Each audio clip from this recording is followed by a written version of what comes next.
nous allons parler des rhabdomyolyses. Il s'agit d'une maladie qui est à la fois métabolique, mais les neurologues s'occupent aussi de rhabdomyolyse, les néphrologues et les réanimateurs, comme vous allez le voir. Qu'est la rhabdomyolyse? C'est une destruction aiguë des fibres musculaires squelettiques. Il existe plusieurs causes à ce symptôme, des causes traumatiques, des causes acquises qui ne sont pas génétiques. C'est la plaque de béton sur les jambes qui fait une lyse des cellules musculaires. Cela peut être également des virus, des médicaments, et il y a des causes génétiques. Le symptôme rhabdomyolyse se traduit par des douleurs musculaires, par une faiblesse musculaire, parfois par un choc, par un coma et un choc hypovolémique. Et le diagnostic d'une rhabdomyolyse se fait par le prélèvement de sang avec le dosage d'enzymes musculaires que l'on appelle CPK. Et lorsque les CPK sont à plus de 1000 unités par litre, on parle de rhabdomyolyse. Lorsque les CPK sont très élevés, on peut avoir des urines rouges foncées ou noires. On parle de myoglobine dans les urines. Et les complications d'une rhabdomyolyse sont une insuffisance rénale et une hyperkaliémie, c'est-à-dire une augmentation du potassium, car il y a une lyse de toute la cellule musculaire avec relargage d'ions, dont le potassium, avec un risque de trouble du rythme cardiaque et de décès. Les deux complications sont donc l'insuffisance rénale et l'arythmie, le trouble du rythme cardiaque. Quelle que soit la cause des rhabdomyolyses, traumatique ou génétique, il y a un mécanisme commun dans la cellule.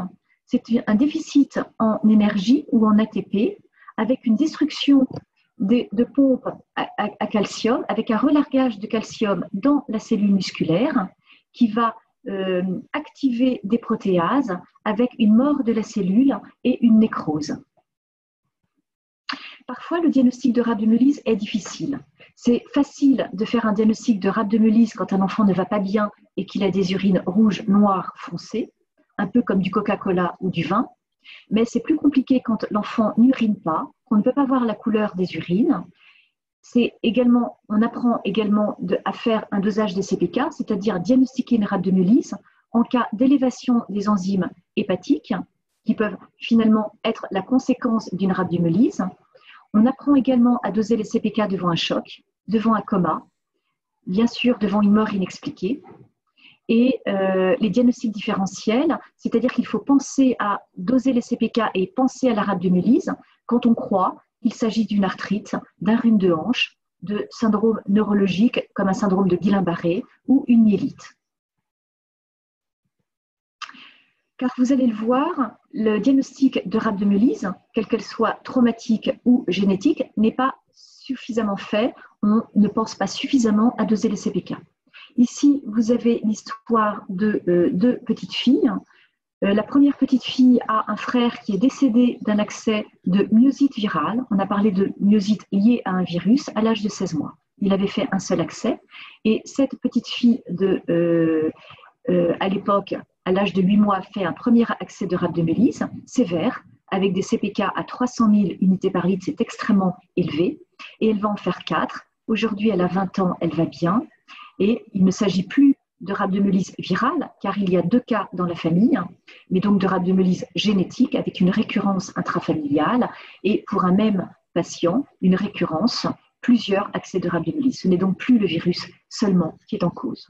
En revanche, le virus a déclenché la rhabdomyolyse chez ces 2 patients. La deuxième petite fille est une enfant qui n'a pas d'antécédents médicaux jusqu'à l'âge de 3 ans. Elle refuse de marcher dans une journée. Elle reste dans les bras de sa maman. Elle consulte 2 fois aux urgences. On diagnostique peut-être un rhume de hanche. On lui demande de revenir le lendemain matin si ça ne va pas mieux. Le soir, elle décède. Et à l'autopsie, on voit une lyse des cellules musculaires qui nous font remonter au diagnostic d'une maladie génétique avec rhabdomyolyse extrêmement sévère. Cette histoire de rhabdomyolyse génétique est rare. C'est vraiment un des rares gènes qui induit un décès dans un certain nombre de cas de rhabdomyolyse. Chez cette histoire, le dosage de CPK n'avait pas été fait devant une suspicion de rhume de hanche. Elle n'urinait pas, donc on ne pouvait pas voir d'urine rouge-noire. Donc la myolyse, qui est un symptôme, est sous-diagnostiquée. On ne pense pas suffisamment à doser les CPK et il est difficile quand on est en anurie, on n'a pas d'urine. Et le virus peut être une cause de myosite ou de rhabdomyolyse, on le sait, la grippe donne des rhabdomyolyses, mais c'est aussi le facteur déclenchant de rhabdomyolyse d'origine génétique. C'est pourquoi, quand on a un seul épisode de rhabdomyolyse chez un patient, on ne sait pas si le virus seul est en cause ou s'il y a une maladie génétique sous-jacente et que ce patient refera des épisodes de rhabdomyolyse. Aux États-Unis, il y a 26 000 cas de rhabdomyolyse chaque année décrits. La récurrence est très peu décrite. Il y a 2-3 papiers qui parlent d'une récurrence à 5-10% des cas, mais les causes génétiques, de toutes les façons, sont peu ou pas recherchées. Donc l'enjeu est de penser au diagnostic de rhabdomyolyse devant des symptômes de rhume de hanche ou des symptômes neurologiques pour lesquels on ne pense pas immédiatement au dosage de CPK. Et le deuxième enjeu, c'est de diagnostiquer les rhabdomyolyses génétiques et ne pas dire à tort que le virus est seul en cause et qu'on ne craint pas la récidive. La rhabdomyolyse, elle peut être sévère et il y a certaines causes génétiques qui sont sévères, pas toutes. Et donc, quand on a un patient avec une cause génétique sévère connue de rhabdomyolyse, il faut toujours l'hospitaliser en cas de signes musculaires, même ou alors en cas de facteur de risque, de forte fièvre, même s'il n'y a pas de douleur musculaire. Et il faut garder ce patient en hospitalisation quelques heures, même si le dosage des CPK est normal à l'arrivée, car il peut s'élever dans les heures qui suivent l'hospitalisation. Ce que l'on craint encore, c'est une hyperkaliémie, trop de potassium, avec des troubles du rythme cardiaque. C'est donc dangereux. Et donc, on est mieux dans un hôpital pour prévenir cette hyperkaliémie. Quelles sont les causes des rhabdomyolyses? Il y a des causes traumatiques, médicamenteuses ou virales, mais il y a aussi des causes génétiques. Alors, c'est quoi un muscle? Ce sont des protéines qui font le muscle, que j'ai mis en rouge, protéines musculaires. Et puis, il y a le muscle, c'est un organe vivant qui doit avoir des voies métaboliques pour être nourri à partir du glycogène et à partir des lipides en vert. Il y a donc des causes neuromusculaires au rhabdomyolyse, mais il peut y avoir également des causes métaboliques par des voies métaboliques qui participent au fonctionnement de ce muscle. Et puis, dans le muscle, il y a un relargage de calcium, ce que l'on a dit tout à l'heure avec le premier schéma, qui participe à la contraction musculaire. Il y a donc des canaux calciques, et donc une rhabdomyolyse peut être également liée à une anomalie du canal calcique qui relargue trop de calcium. On voit donc 3 causes immédiates, en vert des causes métaboliques, en rouge des causes neuromusculaires et en bleu des causes de mutation de canal calcique que l'on appelle RIR1. Donc les maladies métaboliques, ce sont les causes les plus fréquentes parmi les causes génétiques de rhabdomyolyse aiguë, c'est-à-dire que le patient n'a pas de rhabdomyolyse chronique, les CPK sont normales à l'état de base, mais il y a par à-coup des rhabdomyolyses aiguës avec des CPK qui s'élèvent et qui vont se normaliser après l'accès de rhabdomyolyse. Ces maladies métaboliques sont essentiellement un défaut d'oxydation des acides gras, c'est-à-dire une non-utilisation ou une mauvaise utilisation des acides gras qui sont la cause nutritionnelle la plus importante pour le muscle pour apporter l'énergie.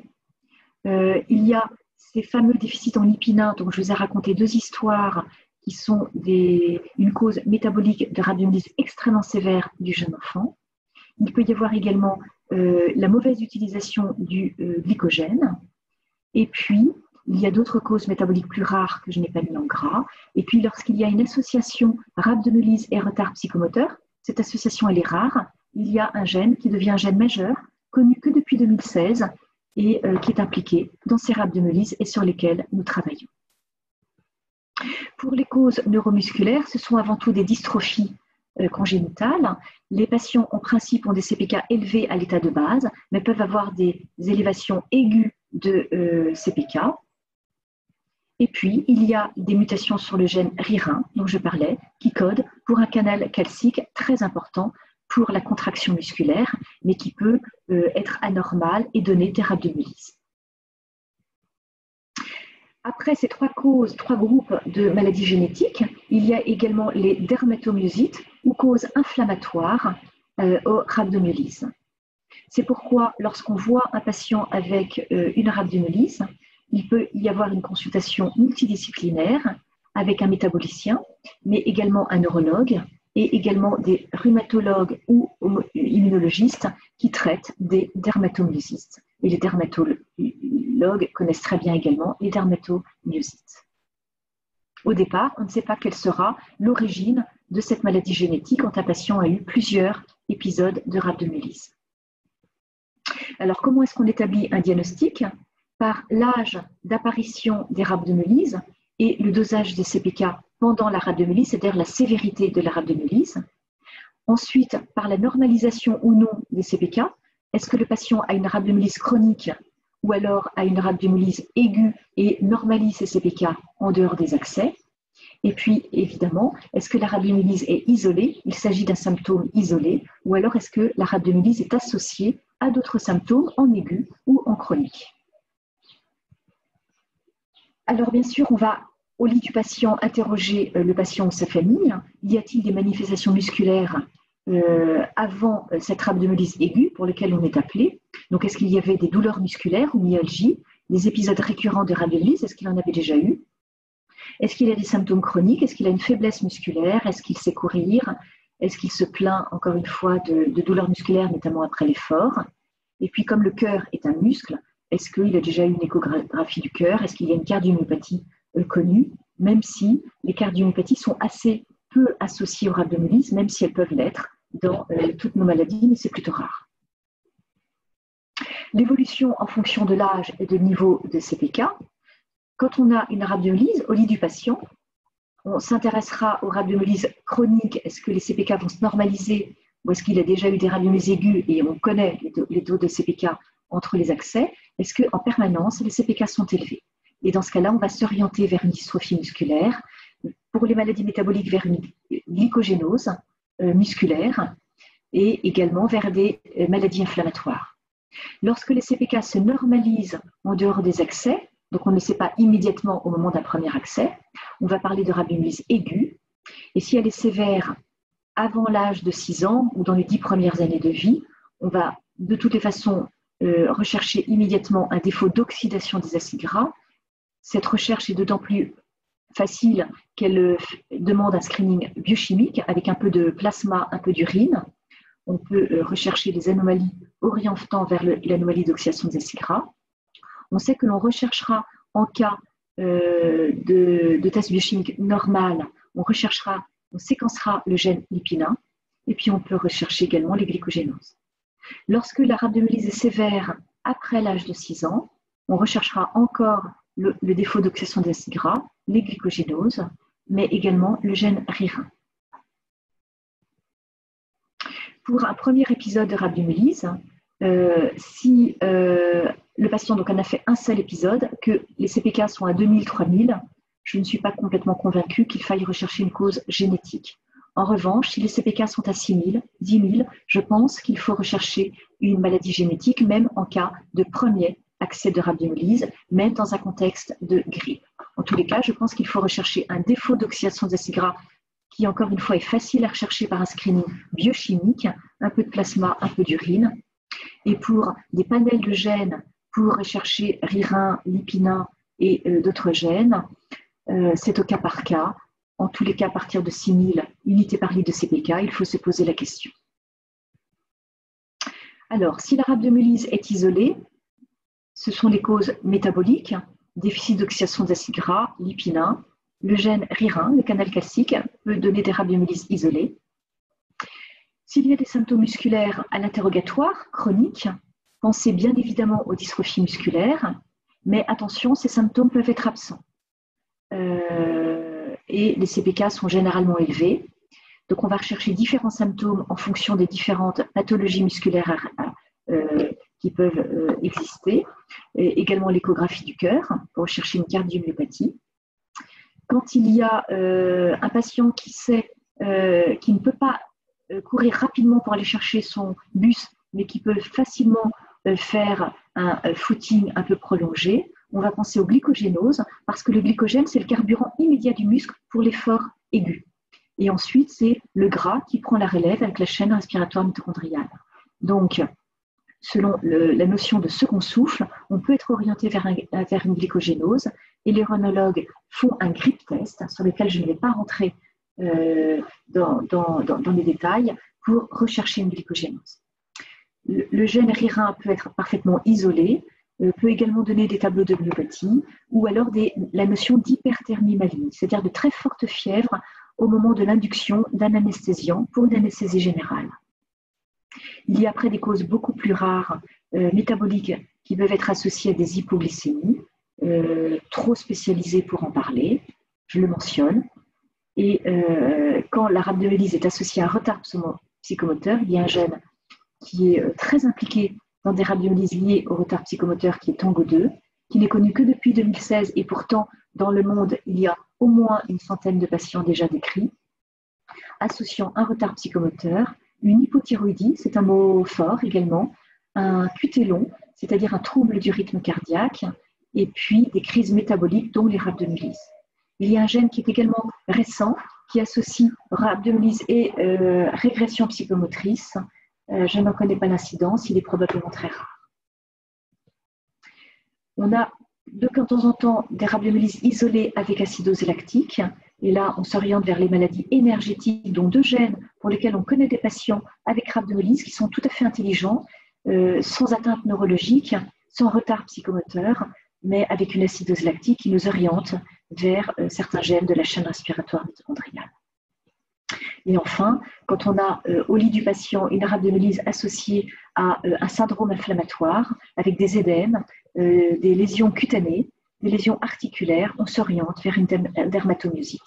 C'est la seule indication à faire une biopsie musculaire dans l'urgence pour voir des stigmates d'inflammation dans la biopsie musculaire et conduire des traitements anti-inflammatoires spécifiques conduits par les spécialistes. Donc la conduite à tenir diagnostique, elle est assez simple. Quand on est au lit du malade, bien sûr, on manage la rhabdomyolyse avec nos collègues de soins continus ou de réanimation. Et puis, pour l'orientation diagnostique, ce sont du plasma et des urines pour la recherche d'oxydation des acides gras.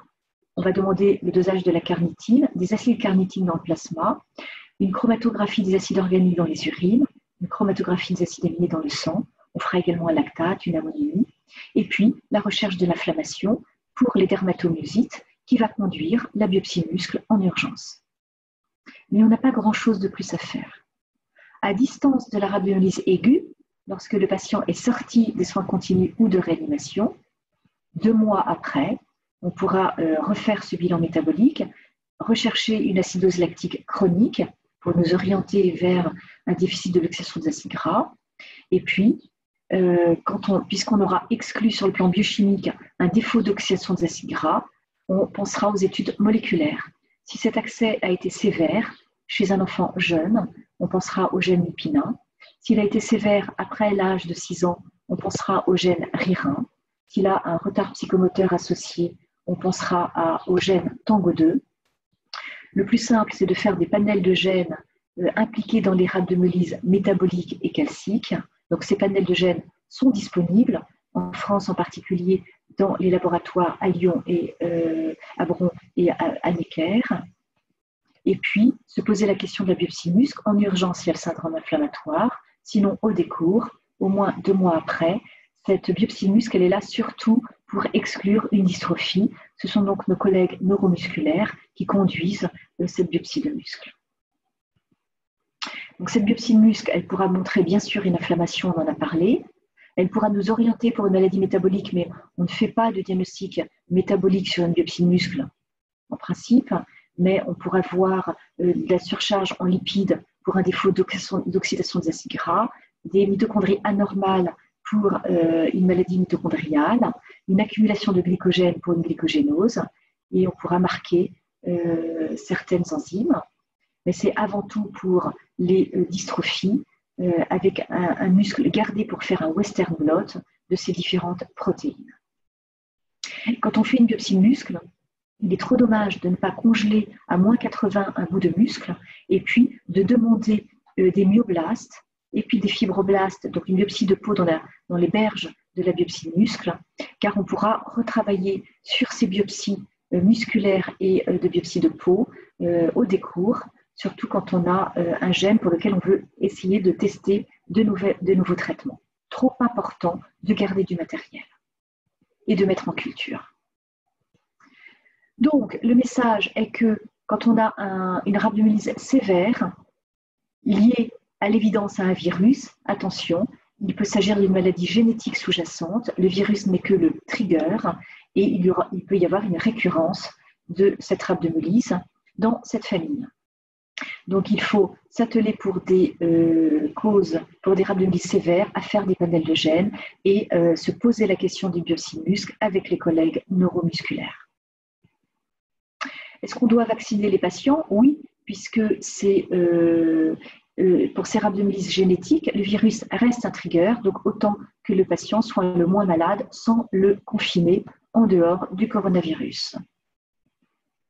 Les complications sont un syndrome de Loge avec une souffrance des tissus, c'est l'hypercalémie dont on a parlé, c'est l'insuffisance rénale, c'est une coagulation intravasculaire disséminée et c'est le décès. Pour l'IPIN 1, avant d'avoir certaines conduites thérapeutiques, on comptait un décès chez un tiers des patients. On fait des progrès aujourd'hui, on a beaucoup moins de décès. Donc les principes généraux du traitement, c'est l'hyperhydratation, en soins continus ou en réanimation, car l'hyperhydratation peut être dangereuse, il faut vraiment une évaluation des entrées et sorties, contrôle de la fièvre, il faut apporter des glucides, mais l'hyperhydratation ne sera pas faite qu'avec une perfusion de glucose. Préparer bien sûr les traitements contre l'hyperkaliémie, préparer la dialyse en cas d'anomalie de CG ou d'hyperkaliémie non contrôlée, et bien sûr exclure des perfusions le potassium, car on attend une hypercalémie. Donc attention au glucosé avec tous les électrolytes dans la poche. On conseille réellement les soins intensifs ou les réanimations, en tout cas chez les patients connus pour avoir des causes des rhabdomyolyses sévères. On se pose la question maintenant des corticoïdes, bien sûr pour les dermatomyosites, mais pour d'autres causes de rhabdomyolyse, les boluses de solibédrol 1 à 2 mg kg 24 heures peuvent être vraiment utiles. Attention, quand vous n'avez pas la cause de votre rhabdomyolyse, il peut s'agir d'une mutation RIR1, et on sait que ces mutations RIR1 peuvent donner, avec la même mutation, soit une rhabdomyolyse, soit des hyperthermies malignes au moment d'une induction pour une anesthésie générale. Donc on doit éviter certains anesthésiants, comme les halogénés, le curare dépolarisant. On contre-indique a priori pour Tango 2 du propofol, car il y a des lipides. Et pour les RIR1, disposer d'un monitorage de la capnographie de la température centrale et avoir en salle d'anesthésie le dantrolène injectable disponible en cas d'hyperthermie maligne ou de rhabdomyolyse. Voilà, j'ai fini ce cours sur les rhabdomyolyses aiguës et reste bien sûr à votre disposition pour tout renseignement dans notre centre de référence en lien avec les autres disciplines. Merci infiniment.